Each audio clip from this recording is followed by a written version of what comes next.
নমস্কাৰ। বিদ্যালয় চৌহদত শিক্ষয়িত্ৰীসকলৰ পোছাক পৰিধানক লৈ শিক্ষা বিভাগৰ পুনৰ নিৰ্দেশনা প্ৰকাশ। প্ৰধান শিক্ষকসকলক কঠোৰ সকিয়নি। এই নিৰ্দেশনাটি 6 ফেব্ৰুৱাৰী 2024 প্ৰকাশ পাইছে, য'ত উল্লেখ কৰিছে যে আণ্ডাৰচাইন অৰ্থাৎ secretary to the government of Assam education department তেখেতে আৰু ছেকেণ্ডেৰী আৰু এলিমেণ্টাৰী এডুকেশ্যনৰ ডাইৰেক্টৰ অফিচে বহুতো কমপ্লেইন পাই আছে ফিমেল টিচাৰসকলৰ পৰা, মহিলা শিক্ষয়িত্ৰীসকলৰ পৰা regarding the dress code on the school premises, বিদ্যালয় চৌহদত পৰিধান কৰা পোছাকক লৈ পেলাই। আৰু তেওঁলোকৰ কমপ্লেইনত এই বুলি কমপ্লেইন পাইছে যে head teachers are not abiding the previous governor notification. 14 আগষ্ট 2023 তাৰিখে যি গভৰ্ণৰ নটিফিকেশ্যন শিক্ষয়িত্ৰী আৰু শিক্ষকসকলৰ ড্ৰেছ কোডৰ ওপৰত প্ৰকাশ পাইছিলে, সেই নটিফিকেশ্যনখন প্ৰধান শিক্ষকসকলে মানি চলি থকা নাই। ইয়াৰ কাৰণে আমি সেই নটিফিকেশ্যনখনত কি আছে তাক চাব লাগিব। মই আপোনালোকৰ লগত সেইখিনি শ্বেয়াৰ কৰিম, সেই নটিফিকেশ্যনখনৰ কথা 14 আগষ্টত প্ৰকাশ পোৱা। কিন্তু তাৰ আগত এই সম্পূৰ্ণ অৰ্ডাৰটো এবাৰ চাই লওঁ। তাত পিছৰ পেৰাগ্ৰাফটোত উল্লেখ কৰিছে যে এইটো আমি জানিব পাৰিছোঁ যে হেড টিচাৰসকলে মহিলা শিক্ষয়িত্ৰীসকলক মেণ্টেল টৰ্চাৰ কৰিছে, মানসিক অত্যাচাৰ চলাই আছে। Despite attending duties in decent salwar sweet,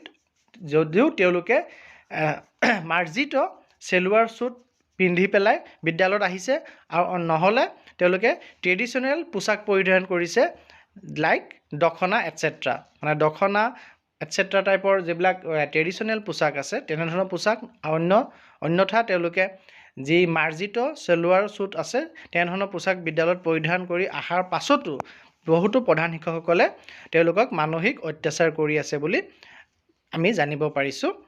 আৰু this gross violation and interfering with governor's orders by head teacher will attract severe disciplinary action. আৰু এই ধৰণৰ ভায়লেশ্যন আৰু গভৰ্ণৰ অৰ্ডাৰক অৱমাননা কৰাটোৱে এটা গুৰুতৰ ডিচিপ্লিনাৰী একশ্যন প্ৰধান শিক্ষকসকলৰ বিৰুদ্ধে ল'ব পাৰি, যদি এনেধৰণৰ ভায়লেশ্যন তেওঁলোকে কৰি থাকে পাৰি।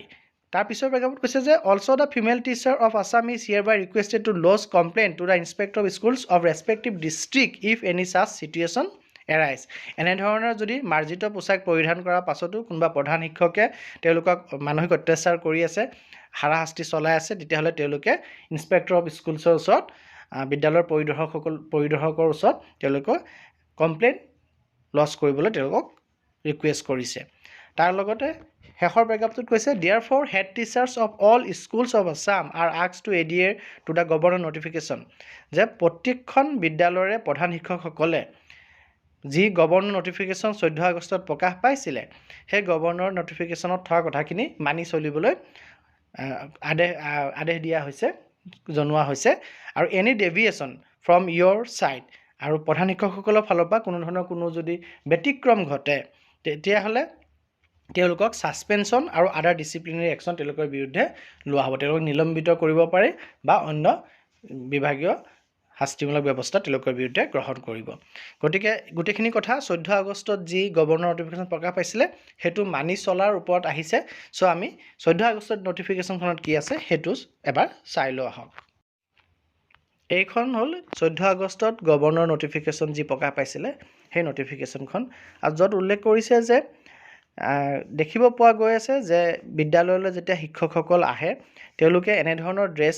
পিন্ধাৰ, পোছাক পৰিধান কৰা এটা অভ্যাস গঢ়ি তুলিছে, যোনটো পাব্লিকেলি কেতিয়াও একচেপ্টেবল নহয়, সামাজিকভাৱে গ্ৰহণযোগ্য নহয়। শিক্ষক এজন যিহেতু expected to be an example of all sort of decency specially while discharging their duties, it has become necessary to follow a dress code. শিক্ষকসকল যিহেতু এটা আদৰ্শ স্বৰূপ হৈ থাকে সমাজখনৰ কাৰণে, গতিকে তেওঁলোকে স্পেচিয়েলি যেতিয়া তেওঁলোকৰ কৰ্তব্য পালন কৰি থাকে সেই সময়ত তেওঁলোকে ডেকৰাম, ডিচেঞ্চি, প্ৰফেচনেলিজিম আৰু চিৰিয়াছনেছ অফ পাৰ্পছ তেওঁলোকৰ কাপোৰত, তেওঁলোকৰ ড্ৰেছত প্ৰতিফলিত হ'ব লাগে। আৰু ওপৰৰ এই কথাখিনিৰ ওপৰত ভিত্তি কৰি পেলাই ড্ৰেছ কোড প্ৰেছক্ৰাইব কৰিছিলে গভৰ্ণৰ নটিফিকেশ্যনখনত। 1 নম্বৰত দিছিলে male teacher should attend their duties in appropriate formal attire only. Appropriate formal কাপোৰ পিন্ধিব লাগিব, formal shirt pant, dhoti pyjama পিন্ধিব পাৰিব, কোনো কেজুৱেল কাপোৰ পিন্ধিব নোৱাৰে, যেনেকৈ ধৰি লওক পল', টি চাৰ্ট জিন্স এনেধৰণৰ পোছাক পুৰুষ শিক্ষকসকলে পৰিধান কৰিব নেলাগে তেওঁলোকে ফৰ্মেল চাৰ্ট পেণ্ট পিন্ধিব লাগিব নহলে ধুতি পায়জামা পিন্ধিব লাগিব আৰু মহিলাসকলৰ ক্ষেত্ৰত কৈছিলে যে তেওঁলোকৰ ডিউটিত আহোঁতে ডিচেণ্ট চেলুৱাৰ স্যুট পিন্ধিব লাগিব মাৰ্জিত চেলুৱাৰ স্যুট শাৰী বা মেখেলা চাদৰ তেওঁলোকে পৰিধান কৰিব পাৰিব বা অন্য ট্ৰেডিশ্যনেল যি পোছাক আছে সেয়া পৰিধান কৰিব পাৰিব তেওঁলোকে নোৱাৰিব কি কেজুৱেল এটেয়াৰ্ছ কেজুৱেল পোছাক পিন্ধিব নোৱাৰিব যেনে ধৰণৰ উদাহৰণস্বৰূপে টি চাৰ্ট জিন্স লেগিংছ এনেধৰণৰ পোছাক পৰিধান কৰি বিদ্যালয়লৈ আহিব নোৱাৰিব তেওঁলোকে মাৰ্জিত চেলুৱাৰ স্যুটেই হওক শাৰী হওক মেখেলা চাদৰ হওক বা অন্য কোনোবা ট্ৰেডিশ্যনেল পোছাক হওক তেওঁলোকে পৰিধান কৰি বিদ্যালয়লৈ আহিব পাৰিব আৰু বোথ পুৰুষ আৰু মহিলা দুয়ে dressed up in clean modest and decent clothes in sober colours কাপোৰৰ যি বৰণ ৰংটো ভাল চইচ কৰিব লাগিব পাতল কালাৰ ভাল কালাৰৰ কাপোৰ পিন্ধিব লাগিব আৰু চাফা কাপোৰ পিন্ধিব লাগিব আৰু মডেষ্ট হ'ব লাগিব আৰু হুইচ শুড নট লুক ফ্লাছি